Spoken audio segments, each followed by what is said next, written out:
The pre-dawn stillness of Northridge always felt brittle in late January, as though the entire San Fernando Valley was one tap from shattering like a pane of frosted glass. At 5:16 a.m., eucalyptus leaves barely rustled.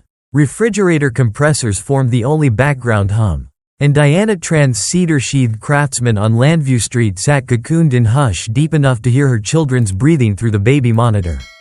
Inside the den, the Tran family's Pitbulls, Thor, a 95-pound blue brindle patriarch with a scar over one eye, and Luna, his copper-patched daughter, dozed in symmetrical curls by the gas fireplace's cold grate. A single picture frame rattled, too softly to wake human ears. Thor's left ear twitched, his nostrils flared, tasting something he couldn't name, ozone laced with metallic tang, the subterranean equivalent of thunder. Luna's eyes snapped open, pupils pin-wide in the half-light. Security camera footage later showed her rise first, pushing upright onto stiff legs. Head cocked, she padded 3 steps toward the hallway that led to the children's bedroom. Thor followed, hackles rippling though no sound yet pierced the house. Down the corridor, 7-year-old Avery Tran snored softly beneath a space-themed comforter. 4-year-old Milo lay sprawled on a beanbag shaped like a dinosaur. A night light projected slow-spinning constellations across the ceiling. At 5 hours 16 minutes and 24 seconds, Thor issued a guttural growl so low it vibrated lacquer on floorboards. The growl became a staccato bark. 1. Pause. 2. The pair of notes he used when hawks circled the backyard chicken coop.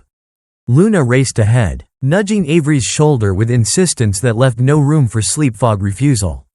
Avery's eyes flew open. She registered Luna's rigid posture, glanced at Thor blocking the doorway, and felt adrenaline vault her upright. Security cam timestamps ticked, 5 hours 16 minutes and 29 seconds. Thor darted to Milo, seized the loose cuff of the boy's pajamas, and dragged him half off the beanbag. Milo squeaked in protest. Luna bumped Avery's thigh toward the hallway. Both children stumbled after the dogs, confusion dilated by half-formed fear. In the dining room stood a solid oak farmhouse table Trevor had built before the family moved west, a slab of 2-inch planks framed by frame legs, heavy enough to shelter in any quake. The dogs herded children beneath it as though executing a drill no human had taught them. At 5 hours 16 minutes and 34 seconds, Luna snarled, a razor-edged rumble that pricked the air like static discharge. Her ears flattened, Thor's tail stiffened horizontal. Both dogs planted front paws wide, bodies arched over the kids. Avery hugged Milo. Milo clutched Thor's foreleg. The house exhaled one long creak. Then, precisely at 5 hours 16 minutes and 36 seconds, the first P-wave hit, a whisper-fast compression pulse that felt like standing in front of a massive subwoofer. Glassware in the kitchen pinged, roof trusses popped.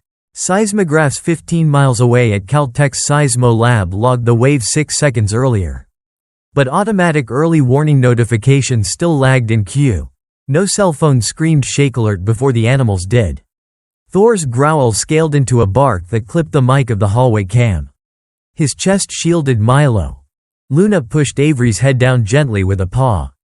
4 seconds later, the sinister roll of S-waves arrived, snapping the world sideways. The craftsman lurched, north wall. Then south, books tumbling like thrown playing cards. Ceramic rooster jar fracture bursting across tile. Camera footage wobbled, catching frames of refrigerator doors flinging open. Milk cartons spearing linoleum. The oak table groaned as an upright piano slammed against it from the next room. But the slab held. Underneath, the children sobbed. Thor's breathing remained steady. Footage caught minor white flicks in his eyes as dust filled the air. Luna's tail curved over Milo's shoulders like a living seatbelt. The shaking lasted 17 seconds, long enough for neural pathways to burn permanent fear grooves. Short enough to marvel later at how instinct can pack entire sagas into heartbeats. When motion eased into a rocking taper, smoke alarms chirped superficial warnings of dust. Thor stayed braced until the afterroll subsided, only then did his muscles unclench. Luna licked Avery's tear-streaked cheek.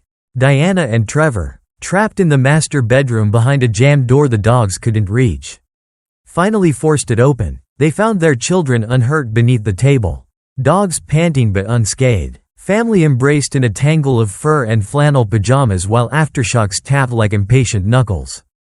Within the hour, local networks replayed Caltech's automatic shake alert on air, explaining how the P-Wave's early warning window had been throttled by a software backlog. Cell phones vibrated only 2 seconds before the main jolt, useless for action. In contrast, the Tran family's Nest Cam footage leaked onto social, showing dogs mobilizing 8 seconds ahead of the human felt shake. Twitter lit with debate.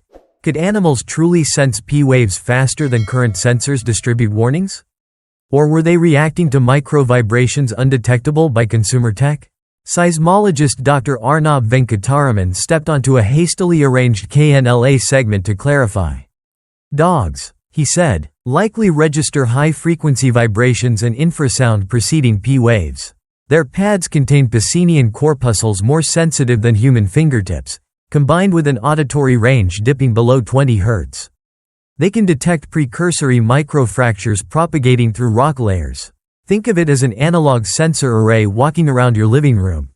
He quipped. But detection alone didn't make headlines, Thor and Luna's decision-making did.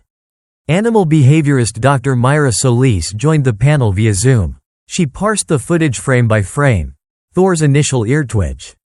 Luna's momentary scent sampling. Synchronized movement toward the kids.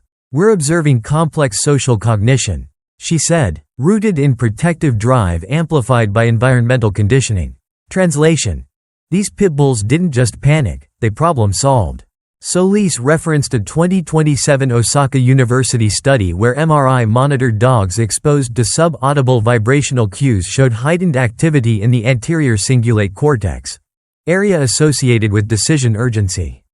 Breeds with strong family guardian instincts, including pitbull types, exhibited the sharpest spikes. By afternoon press conference, Los Angeles County Emergency Management requested a copy of the Tran footage for an internal training reel labeled Household Micro Readiness.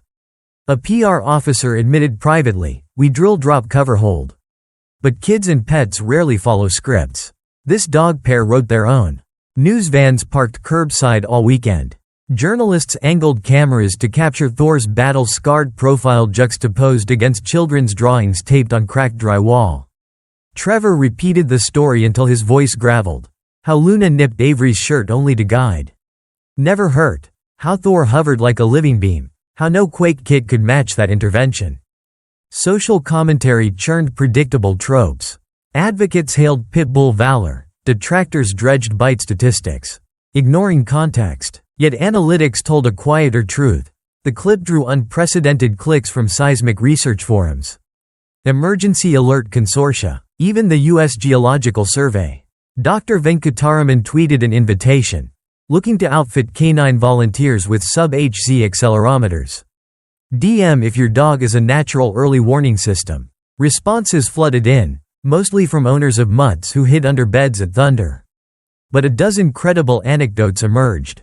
A pilot study coalesced, fit smart collars on selected dogs, synced their movement anomalies with regional seismographs, crowdsource a living network of fur-based sensors.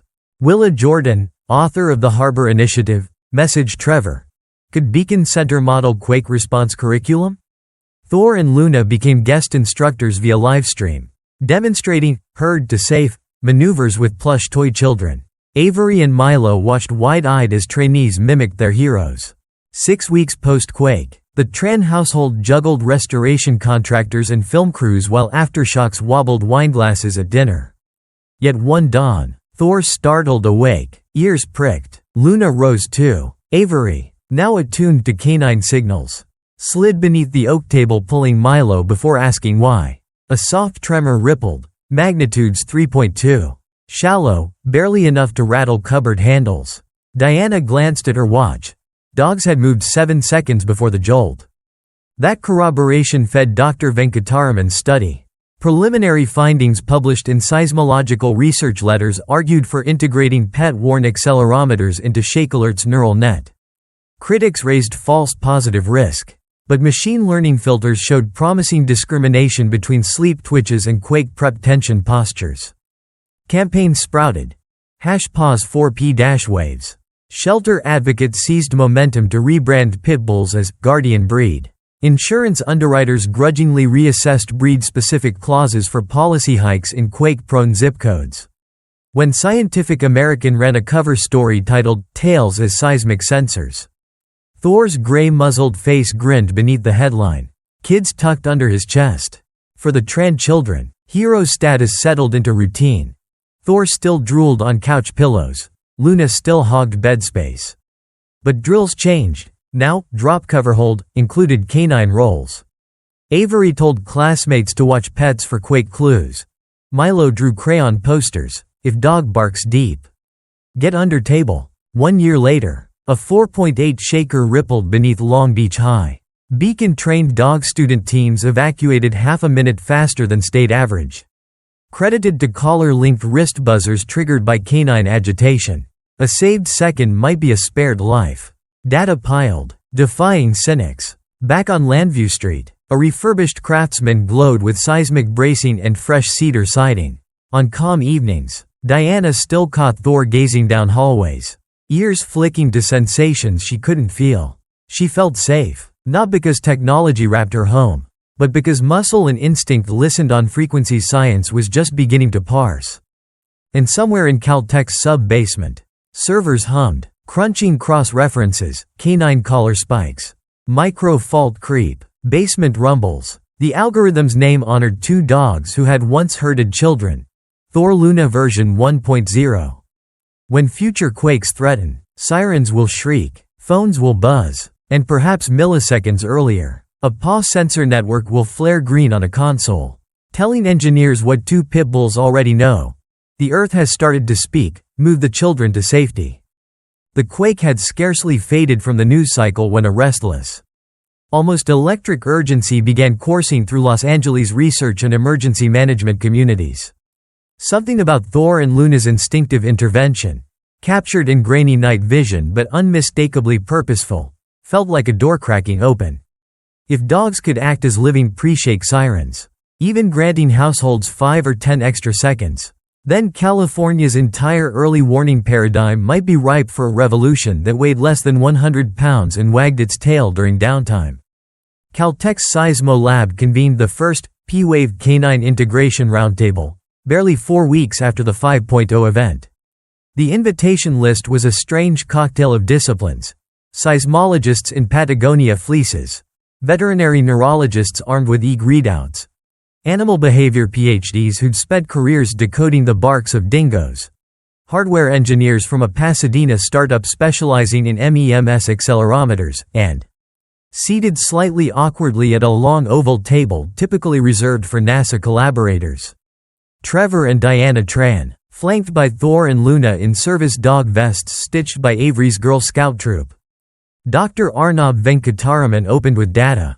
He displayed synchronous timelines, Caltech's broadband seismometer trace, USGS Net Quakes feed, Shake Alerts push notifications, and, newly overlaid, a red spike representing Thor's very first low-frequency growl. That spike hit 8 seconds before the main jolt's S-wave peak. 8 seconds, he emphasized, is a lifetime when your home teeters on a century-old brick foundation or when a surgeon hovers with scalpel inside an operating theater. Add Luna's second growl, a half-second later, and their combined signal looked eerily like redundant sensors designed by evolution rather than civil engineers. Veterinary neurologist Dr. Selena Ko passed around 3D renderings of a dog's paw cross-section. These are Pacinian corpuscles, she explained, pointing to onion ring structures near digital pads. They're exquisitely sensitive to vibrations up to 1.000 Hz, sources we humans rarely feel. She toggled to a heat map showing neural pathways from paw to spinal cord to somatosensory cortex.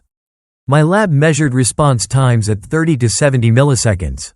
That's faster than most industrial-grade accelerometers. And the brain is wired to react behaviorally in under 200 milliseconds. The hardware teams led. Maya Ramos unboxed a prototype, a polymer collar no wider than a dog's regular strap, housing a solid-state accelerometer, a bone conduction microphone for sub-20 Hz rumbles, and a LoRaWAN transmitter. Dog movement anomalies above a threshold would fire a packet to nearby Wi-Fi or cellular towers. Syncing with shake-alert servers. Think of dogs as edge processors. Maya said, "We gather analog instinct, convert to digital early warning, crowdsourced from living sensors." They called the project Canis Sentry. Phase 1 required volunteers. Social media obliged beyond capacity. Shepherd mixes in Simi Valley. Terriers in Palmdale. A 110-pound rescue mutt named Goliath who lived on a sailboat in Marina del Rey. Within 2 months, 500 upgraded collars pulsed data into a beta cloud. Each packet contained GPS, a vibration profile, and a 10-second audio snippet around the bark or growl that triggered it. Engineers cross-matched these blips with minor quakes invisible to humans and discovered something surprising. Dogs reacted not just to P waves but to certain acoustic emissions from rock shear 15 to 20 seconds before detectable P waves reached seismometers. The dogs were effectively sniffing tectonic whispers. Thor and Luna, as original case study, became training templates. The Beacon Center flew them to an instrumented canine gym in Pasadena, where pressure plates embedded beneath rubber matting measured reaction thresholds. While Luna tended to alert earliest, Thor's protective routing of human dependence proved equally valuable. Algorithms began tagging directional herding vectors to find out if dogs instinctively guide people away from structural hazards. Avery, now 8 and fiercely protective of her heroes, convinced Caltech to let her 3D print tiny pit bull-shaped barcode tags for each canine volunteer. She called them Quaker takers. Media snapped photos. Hashtags trended #Pitbull P-Wave. Predictably, skepticism reared. A UC Berkeley op-ed argued anthropomorphism. Critics pointed to false positive rates when dogs barked at garbage trucks or passing possums. Shake-alert technicians worried about data deluge.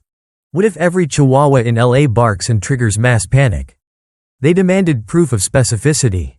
So Phase 2 introduced machine learning filters.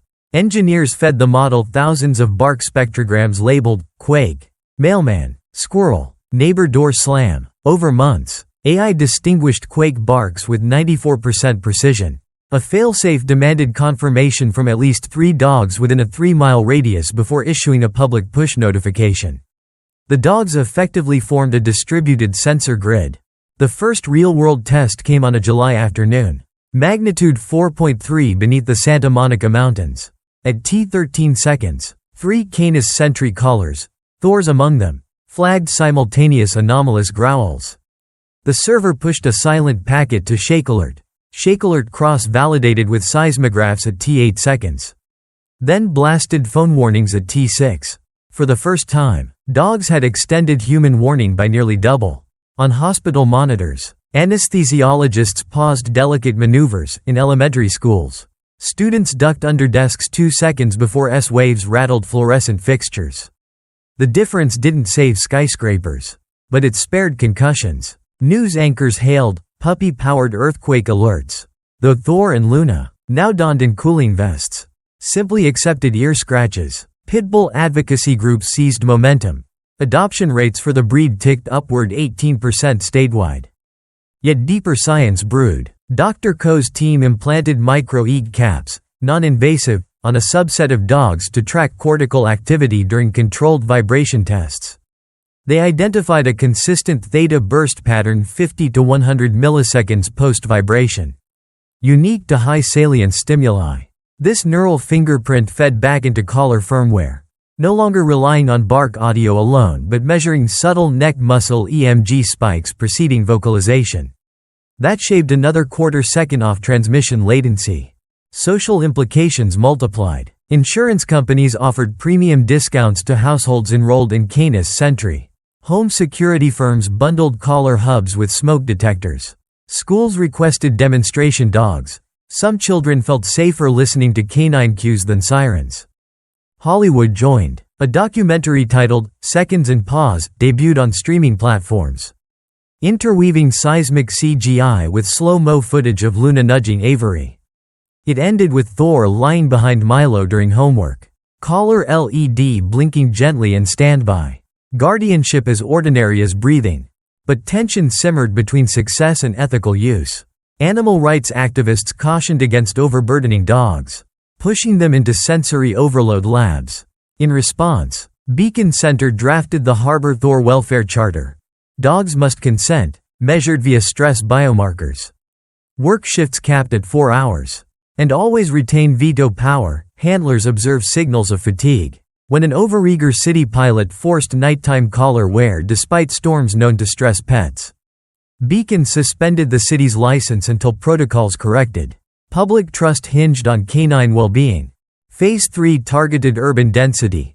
Train dogs to lead owners not just under tables but toward predetermined safe zones in apartment corridors. Researchers painted paw path phosphorescent strips along hallway edges. In tests, Pitbulls learned to guide groups of seniors downstairs, avoiding elevator shafts. Within 2 weeks, engineers added ultra-wide-band anchors so collars projected micro-arrows onto owner smart glasses. Dog turns left. Arrow blinks left. Thor and Luna, entering senior years, transitioned from fieldwork to mentorship, demonstrating calm amidst shake simulations for new recruits. At a retirement ceremony live-streamed statewide, Avery, now 11, pinned gold bone-shaped medals reading, First Sentinels. Thor, dignified, accepted without drool, rare. Luna broke protocol by rolling on stage, belly up, to everyone's delight. Late that year, a magnitude 6.2 struck just offshore near Ventura. 10 seconds before building sway reached downtown LA. 47 Canis Sentry dogs barked in unison. 90% within 5-mile clusters. Phone alarms followed after instrumentation confirmation. Casualties were minimal, 2 sprained ankles. 0 fatalities, and press credited the Dog Network. Seismologists, astonished, published joint papers with ethologists. Conference rooms previously dominated by fault line diagrams now flashed canine pad, paw accelerometric data charts. Still, unsolved questions loomed. Could dogs forecast quakes hours earlier through chemical cues, ozone spikes? Radon release, groundwater ionization? Anecdotes suggested restless pacing days before big events. Caltech installed environmental sensors on Thor's harness, volatile organic compound sniffers. Micro-ion counters. Data remained inconclusive. Maybe instinct layered multiple weak signals into a Gestalt algorithm impossible to parse singly. Parallel projects sprouted worldwide.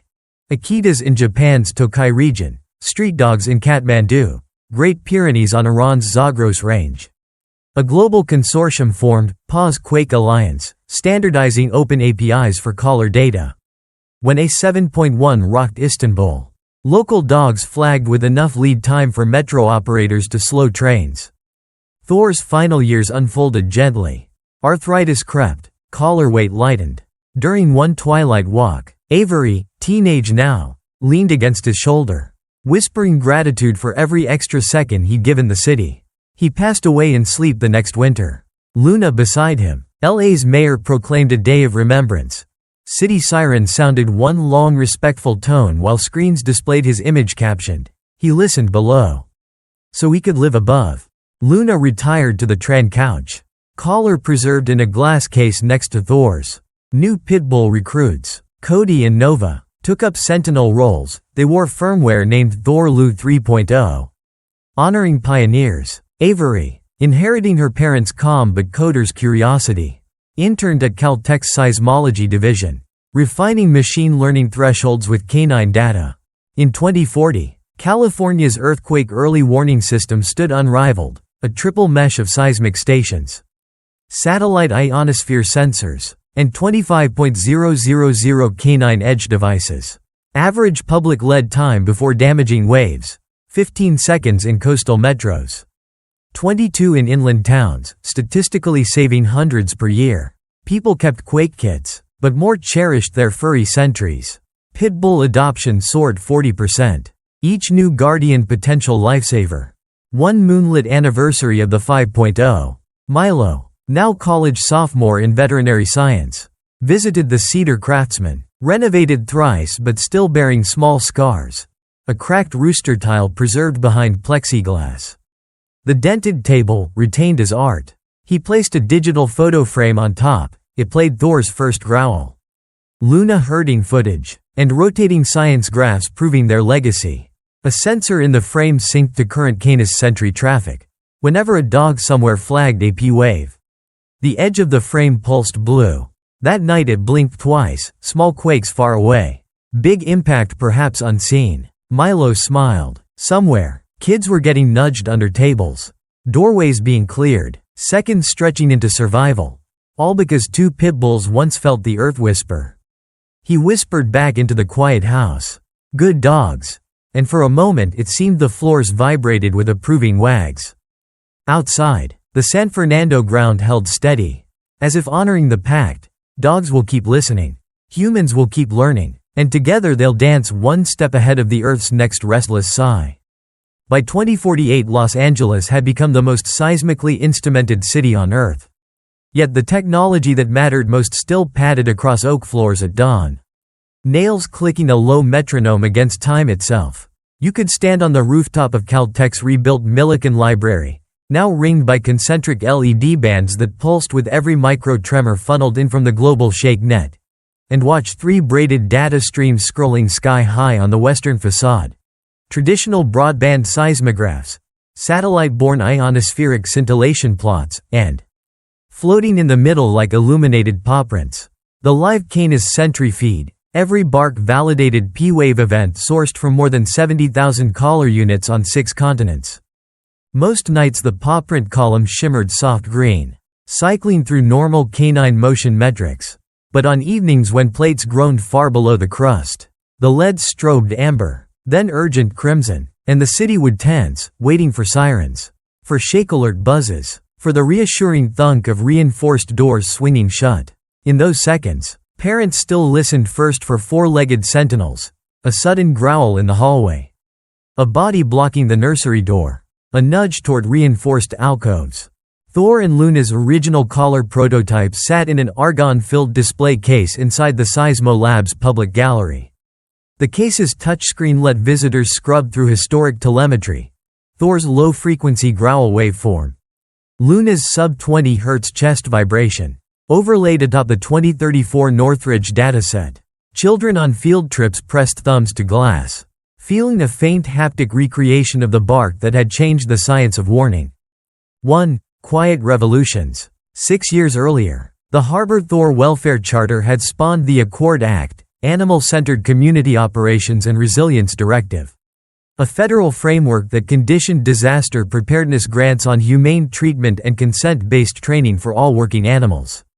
Municipalities seeking funds had to certify canine well-being dashboards that tracked cortisol levels, measured by nano-wick patches behind each dog's ear. REM sleep quality and positive reinforcement ratios during drills. Non-compliance meant automatic suspension and public flagging on the Accord portal. Implementation wasn't frictionless. One Midwest city lost funding after caller logs revealed 14-hour duty cycles during a multi-day aftershock swarm. Media uproar followed, the city mayor resigned, a rescue collective adopted the overworked dogs. The scandal reset national attitudes. Heroism could never again be extracted at the expense of the hero. Beacon Center, rebranded as the Harbor Thor Institute for Biosensory Futures, HTIBF, became the certification gold standard. Its 200-acre Mojave campus featured canine hydrotherapy pools, scent-enriched foraging gardens, and the world's first fully instrumented Quake labyrinth. A subterranean maze of shake tables and acoustic cannons designed to replicate everything from magnitude 3 rumbles to magnitude -8 freight train roars. Dogs trained at HTIBF learned not merely to bark but to contextualize. A quick double bark for drop cover hold. A long escalating growl for immediate evacuation to open space. A rapid side-to-side head tilt, captured by collar gyros, to trigger smart home shutters that locked cabinets and gas lines. 2. The Resonance Project. By 2050, researchers at the Institute had mapped more than canine vibrational acuity. They had begun decoding resonance entrainment between dogs and humans. Dr. Selena Koh's EEG studies revealed that when a trained pitbull like Nova sensed a deep P-wave, her theta burst pattern could, within half a second, entrain the heartbeat of adjacent humans, lowering panic-induced tachycardia by up to 15 bpm. The phenomenon, nicknamed biosync, hinted at a neurocardiac feedback loop evolved from pack survival instincts. Tech giants raced to emulate biosync with wearables, haptic shirts, cranial vibratactors, substernal pacer tweaks. None matched the real-time nuance of an actual dog adjusting pressure, eye contact, micro barks to corral family units. That gap preserved the value of living sentries even as deep learning Quake Lab AI pushed warning lead time past 25 seconds in some corridors. Dr. Koh's team published the Resonance White Paper, positing that the dog-human bond amplified disaster resilience more than any single infrastructure retrofit under $100 million. FEMA quietly updated cost-benefit matrices to include companion animal mitigation multipliers, incentivizing states to fund Accord-certified dog programs alongside bridge retrofits. 3. Echoes beneath the Gulf. The global network faced its greatest test on March 14, 2052, when the little-known Farallon microplate west of Baja tore in a rare oblique slip, transmitting twin ruptures up the San Andreas like a forked lightning bolt in slow motion. At 3 hours 7 minutes and 24 seconds Pacific Standard Time. Callers from San Diego's Ocean Beach to LA's Granada Hills fired near simultaneous priority packets, even before deep ocean pressure sensors flagged the rupture. In the Tran household, still a craftsman, now outfitted with carbon fiber seismic isolators, new General Guardians Pixel and Glyph erupted from sleep. Pixel barreled down the hallway toward Avery's childhood bedroom, now her remote engineering workspace, while Glyph herded Diana and Trevor from their bed. Caller's auto-triggered AR lenses on each nightstand. Warnings scrolled across the air. S-Wave ETA-22s. Through smart glass kitchen doors, they saw neighbors already guided by canine silhouettes glowing phosphor green in augmented overlays.